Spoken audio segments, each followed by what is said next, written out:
Hello, Sociology of City Life class. Welcome to week 7. This week you complete the discussion board number 3.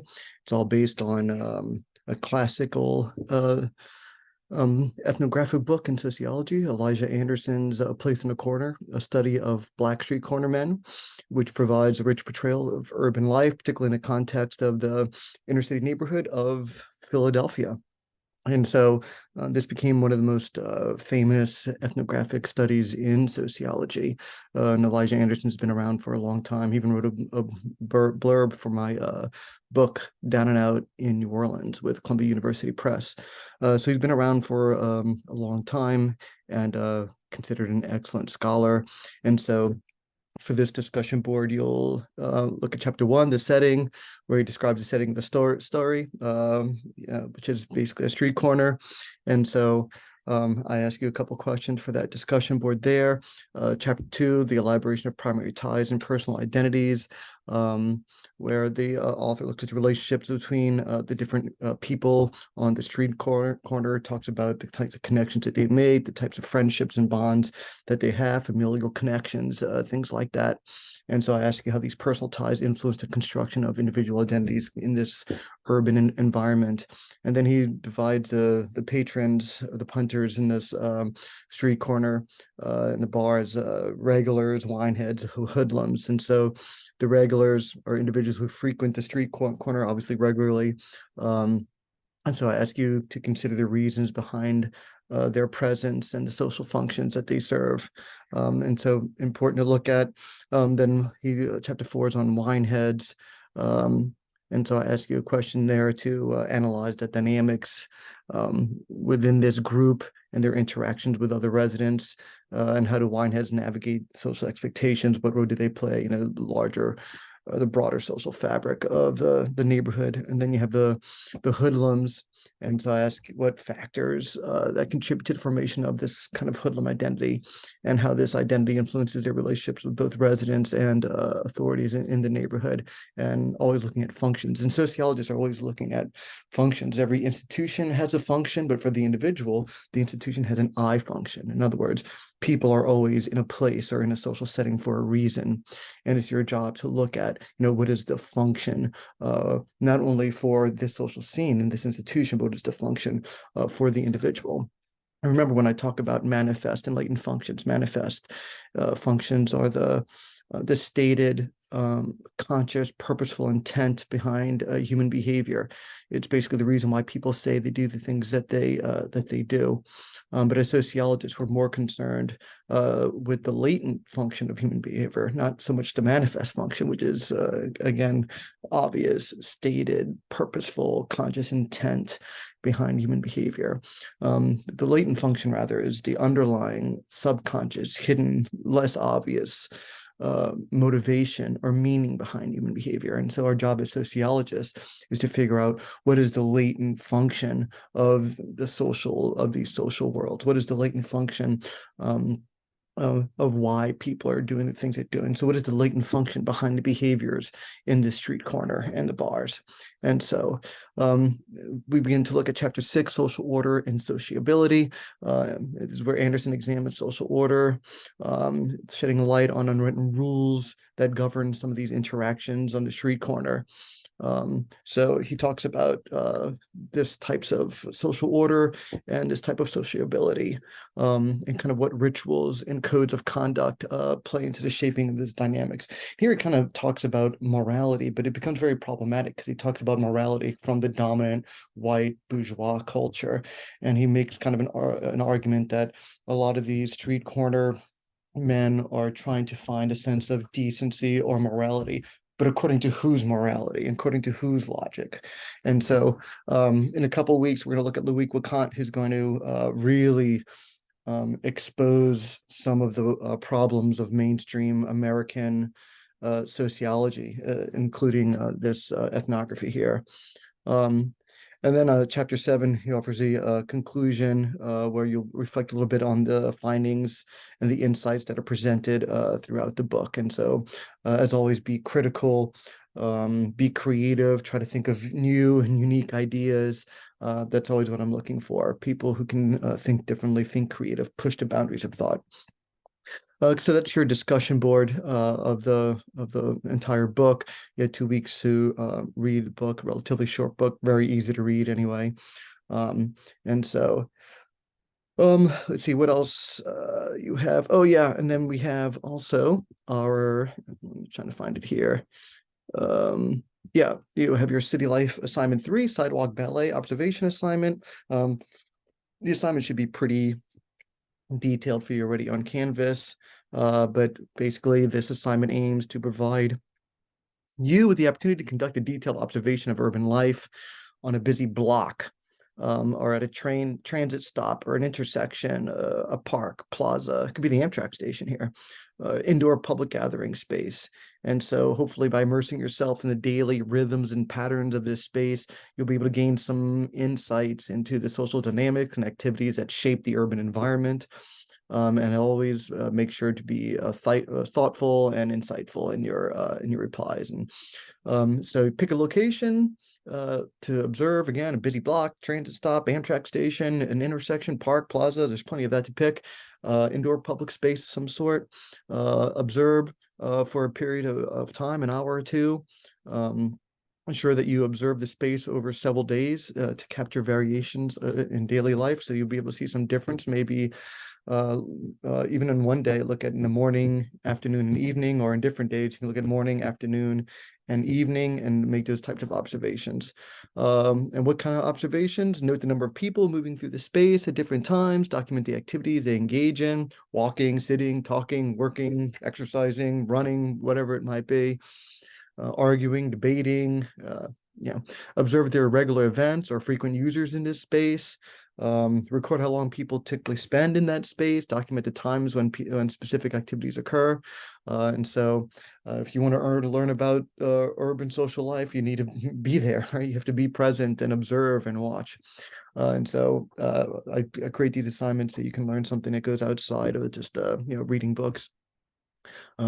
Anyway, so 4 contextual factors. Pay attention to some contextual factors that can influence the patterns and use of interactions. It could be like the weather, or it could be a holiday, or some type of special event, or some type of other relevant circumstances. 5, compile a detailed narrative. Use your observations to write a detailed description of daily life in your chosen location. Structure your narrative to convey the rhythms and patterns you observe, including any type of trend, variations, etc. You can also kind of make a map or a diagram of the observed space. Some of y'all did a really good job with your mapping exercise earlier this semester. And so you can kind of do something like that again if you want. Visual representations always usually enhance your observations. And so I think that would be interesting. And I know a lot of the students, a lot of your fellow peers like to see that on the discussion board. And then provide a reflective analysis. What social activities and interactions are prominent in the observed space? How did the space change over the course of the observation period or days? Are there any unexpected patterns or behaviors that kind of stuck out that you observed? Those are really good to check out. And how do contextual factors influence the dynamics of space? It's almost kind of like how props and modifiers shape the human interaction. Let's say other things like weather or holiday events, things like that. And then give a final write-up with a detailed narrative, any maps or diagrams, and then your reflective analysis. And so y'all have been doing a really good job in your first 2 assignments. So I have no doubt you'll do a good job in this one as well. And then obviously you're going to go on spring break, but your City Life midterm project assignment has already been available to you since the beginning of the semester. And so it's time for you to start thinking about that now. It's not due until, I think, March 22nd. So you have plenty of time there. But that assignment, it's got 5 double-spaced pages, essay basically, that aims to provide a detailed description and analysis of an urban neighborhood through the integration of ethnographic observation. Again, you're not interviewing people or talking to people, none of that. You're just observing basically, or looking at things like census data or historical society. You can look up the La Crosse Historical Society archives. That's a very helpful resource. So check that if you can, and any other relevant sources. So you're using a lot of secondary sources in your own observations, no interviewing or anything like that. The analysis should apply concepts from our course readings to illuminate the social dynamics and patterns within the chosen neighborhood. So hopefully you can incorporate the things that we've talked about in class, the assignments, the things that we've read, observation exercises we've done, descriptive exercises we've done, and you can incorporate all of that into the City Life midterm project assignment. And I thought this would be much more educational than, taking some type of, multiple choice exam or something. Rather, you're applying the things that we've done in class so far to this midterm assignment. And so you'll pick a neighborhood, choose one of the specified neighborhoods. You can pick any neighborhood you want to in La Crosse or anywhere else for that matter. Make sure that the neighborhood has a sufficient complexity to allow for some type of in-depth analysis. Visit safe public, keep it safe. So visit safe public places in the chosen neighborhood to observe social interactions, community activities, physical environment. As always, document your observations using field notes. You can even take photographs, sketches, things like that. Just respect people's privacy. Look up census data analysis. That's pretty easy to do. Censusdata.gov. Access relevant and analyze relevant census data. You should be able to find that very easily on the internet for your chosen neighborhood. So look at demographics. You can look at zip code, and that'll tell you a lot about parts of a neighborhood anyway. Look at socioeconomic indicators, and you can look at other pertinent data, just kind of demographic profiles, race, gender, ethnicity, age, income, things that all easily found on the internet. Then here you can look at La Crosse historical archives. There's a nice website on that. So you can look up historical society records, research historical records and materials from the local historical society to understand the historical development of the neighborhood, explore changes in demographics over time, or urban planning strategies and significant events that have shaped the community. And consider following, in fact, I even put lacrossehistory.org, where you can use a lot of that, some of those resources there. So all available to you. Also, the Pew Research Forum is a really good database as well. You can use additional sources, whether it be articles, books, or any other magazines, newspapers like the La Crosse Tribune, that can give you more context and theoretical framework that's relevant to this project. Make sure you provide a rich description of the neighborhood, physical layout, architecture, cultural landmarks, overall atmosphere, again, demographic overview, age, ethnicity, income levels, family structure, historical context, insights into historical events or urban development trends, or how various events have influenced the community's current state. And of course, like I said, apply course concepts, theories, frameworks, readings we've had, things like that. That's really what I'm looking for. It's a big part of what I'm looking for anyway. I'll look at social interactions and community life. What kind of community rituals are there, events, or any observed patterns of social cohesion or tension? So is that neighborhood in a state of like anomie? Or is it a strong sense of collective efficacy with a lot of social cohesion, different community organizations working together for the improvement of the overall community, where the YWCA and the YMCA and churches and universities and schools and all the voluntary associations and community organizations are working together for the benefit of the community. So those are things that you kind of want to look at. What are some of their challenges and opportunities for improvement? So what challenges does the neighborhood face, whether it be social inequality or unequal access to resources, or is it a food desert, things like that, historical legacies that have occurred. And then you also want to highlight some strengths, opportunities or strengths in the community that can contribute to its resiliency or social change.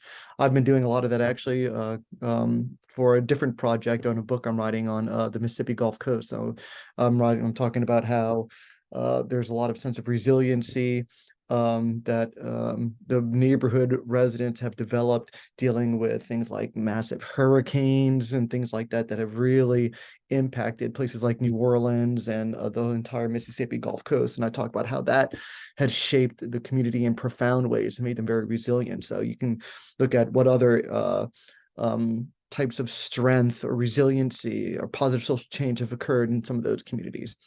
Then a conclusion where you summarize some of the key findings and some insights from your analysis, reflect on the broader implications of your research for understanding urban sociology and specific dynamics of your chosen neighborhood. And use proper citations, whether they be ethnographic observations or census data, historical society records, just so I know where you're getting your data from. And well, that's it. And submit it. And I think hopefully you'll enjoy conducting this assignment more than you would some multiple choice test where most people don't really learn anything. This is something that hopefully you'll have a positive experience, that you're actually applying your own skills, you're being creative, you're being innovative, you're taking the ideas that we've learned in this class, and you're becoming an expert in a certain neighborhood. So I think you'll very much enjoy this project, very different than the type of midterm that you have to do for most classes. And so I try to keep this class. I built this class from scratch, and I developed it, and I'm the only one that teaches it.